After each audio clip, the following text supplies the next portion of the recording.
there holding a knife. There was another woman to his right, but to his left, there was a woman who was on the bed covered in blood. If I can give you a scenario, it almost looked like a horror movie where somebody has that much blood all over them. He's standing there at this tight quarters. The deputy gives the command to drop the knife, drop the knife. He doesn't drop the knife. The suspect then, at one point, he comes back with the knife in his hand. He starts screaming, and he starts making a motion towards the woman who was on the bed covered with blood already. To stop any more injury, the deputies fired on this individual. They were able to get the woman.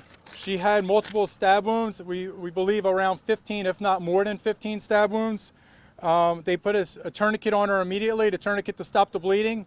As I said, they got fire rescue here. Fire rescue did an outstanding job. They brought her to the hospital where she's receiving treatment right now. The one statement they were able to get from her before they got her to the hospital, take her to the hospital, is that she made a statement that said all day long he was holding her against her will. All day long she was in that residence being held against her will. The suspect involved in this case already had a previous domestic battery charge against him. I go back to, this is an FDLE investigation. The state attorney's engaged. I can't provide much detail what's going on besides what I give you. But I go back to this. Domestic violence is sadly a reality in every community. We unfortunately, it goes on every day, unfortunately. It is that sad cycle that we need to continue to break. But on days like this where domestic violence rises to the point where somebody's life was almost taken, deputies had to go in there. I can tell you she was absolutely covered in blood, like a horror movie. Fortunately, thank God, I hope she will be okay. And that's what I said, those prayers do matter for her. But this just shows the sad reality of what deputies deal with every day. Those deputies never want to have to be called to a situation.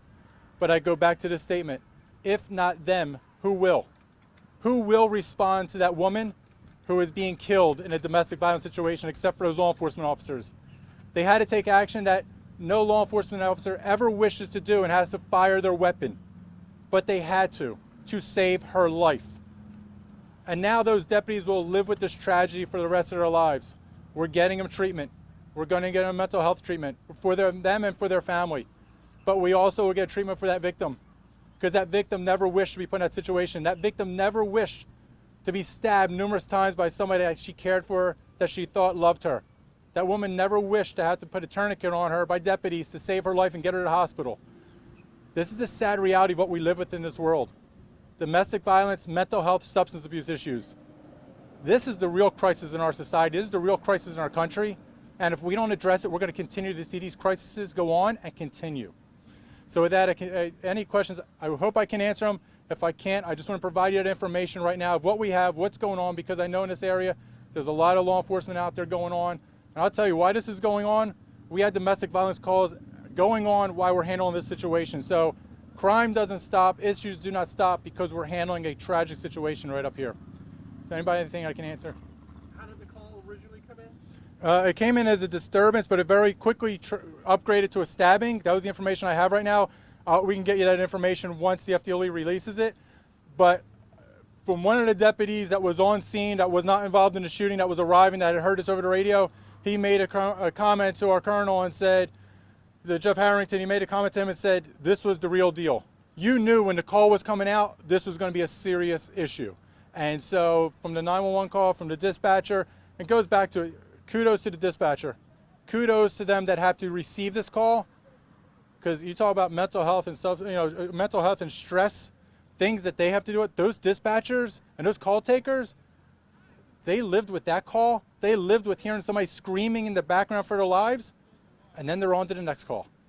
This is the issues that they deal with every day, that we deal with, and we have to address them. Sheriff, who made the call? I don't have that information right now. It may possibly somebody in the house, but I don't have that information. I'm sorry. Are you all familiar with that structure and the many people that stay around it or live around it? I don't know how many calls for service we've had to that residence before. You go there, and I tell you, it is, most people will not understand the type of residence this is. Most people don't live in this type of residence. Several neighbors have said that it's a major drug problem. It probably is. I don't know it, But from seeing it, seeing what we're looking at, this is the thing, and I'll tell you, there are good people that live around there, but unfortunately they have to deal with these houses. They have to deal with individuals that, it could be one house that the whole community is focused on because they're the people that may be causing issues. I don't know particularly if we have issues there in the past. I don't have that answer for you. We will be able to get it to you as the investigation goes forward. But go in there, and here's the other thing, and I'll tell you this personally, I'm not involved in this investigation. FDLE is, the state attorney is.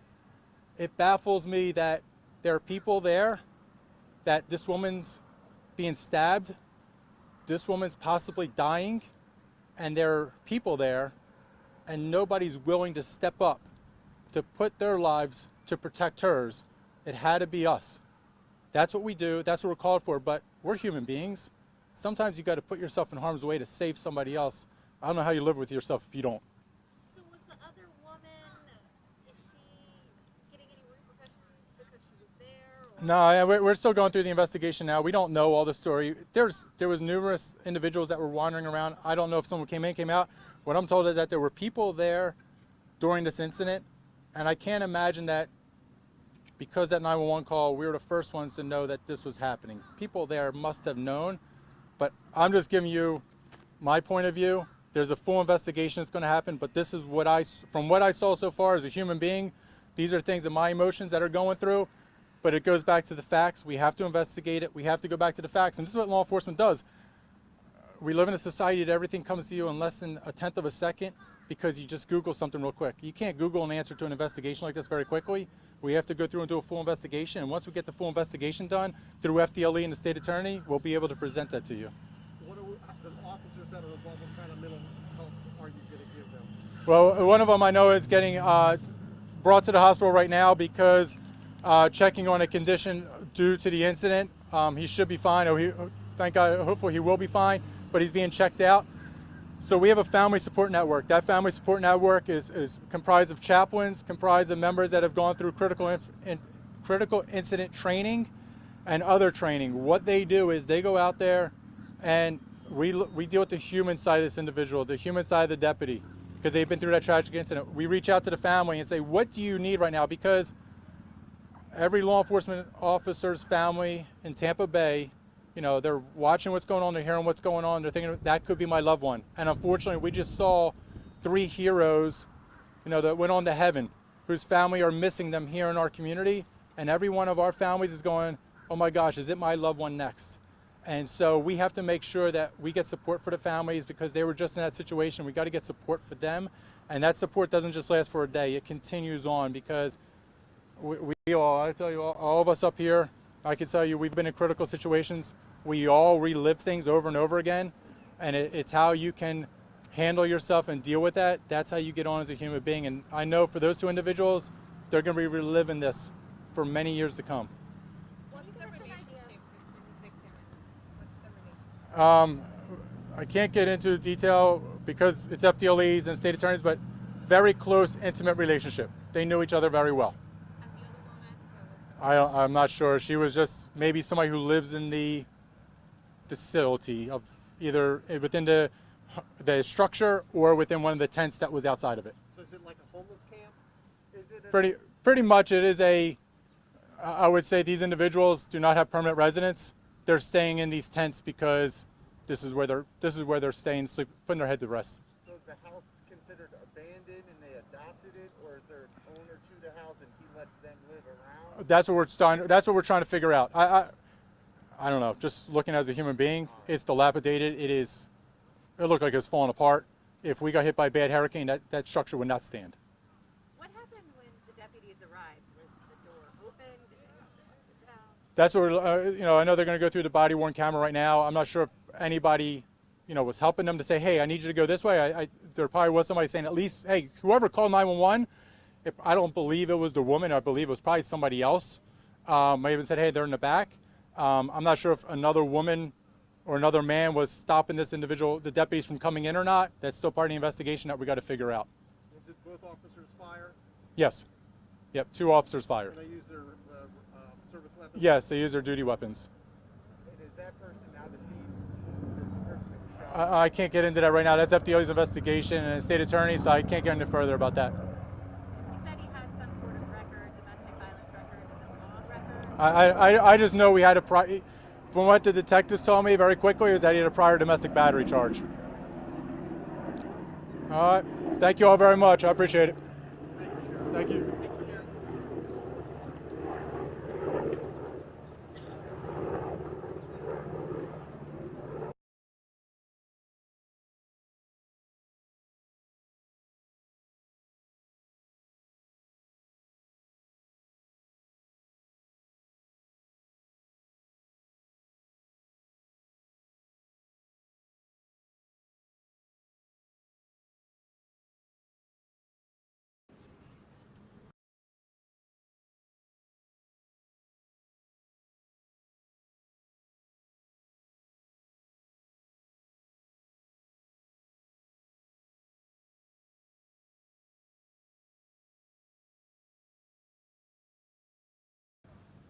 He was not happy.